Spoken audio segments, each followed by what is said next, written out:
poems, so he read Hoffman's poems, because Hoffman had already died about 3 years before in Mexico from nobody knows why. He died very mysteriously. It's in a hospital, and by the time anyone got there, his body had been burnt, which, you know, because he was a foreigner and nobody knew why he died, that's what they would do, just to make sure it wasn't like bringing in a plague or something of that nature.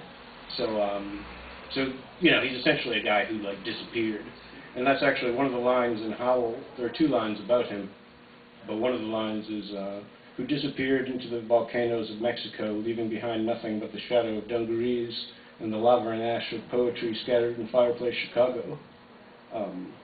You know, Fireplace Chicago has nothing to do with it. It was just kind of two things that Ginsberg jammed together, because there was a big fire in Chicago in like 1870 or something.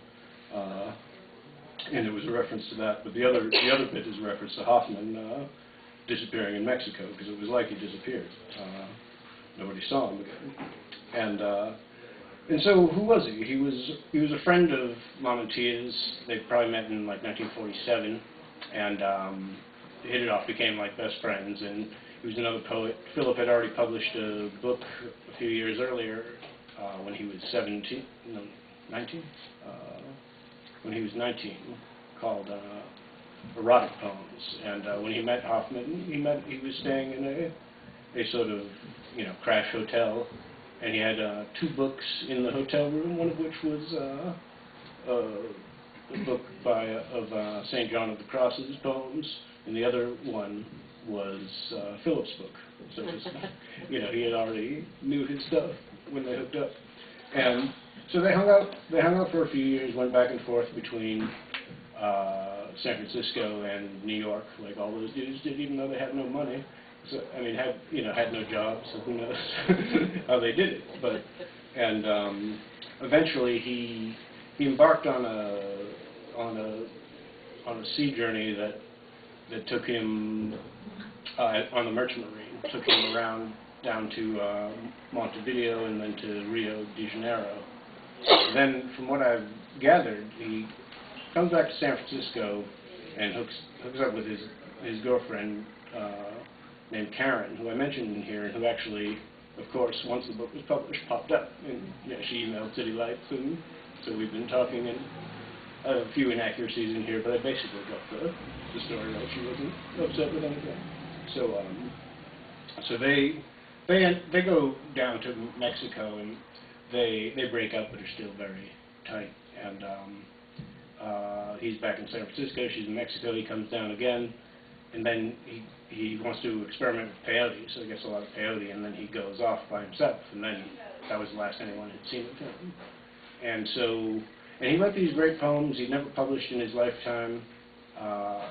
Lamantia was going to try to publish them a couple of different times, but you know, the projects just keep falling through for whatever reason, so they never really got published till now.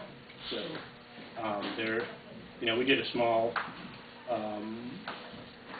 Philip and I, on Naruto, when Philip was still alive, we did a small edition of them, just like 24 copies. Like, but it was good because it sort of gave a chance for Philip to really establish the text, you know. So like, it was good that we had done that.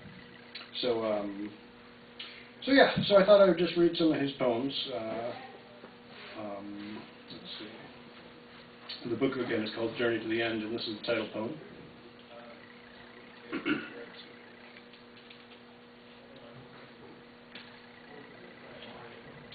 It's in a few poems. 1.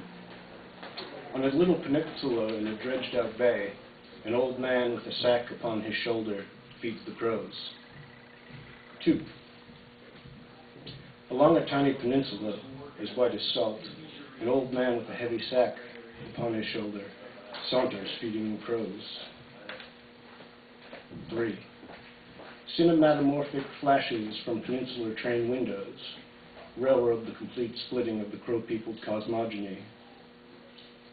Yet knowing that to be is better than to be going.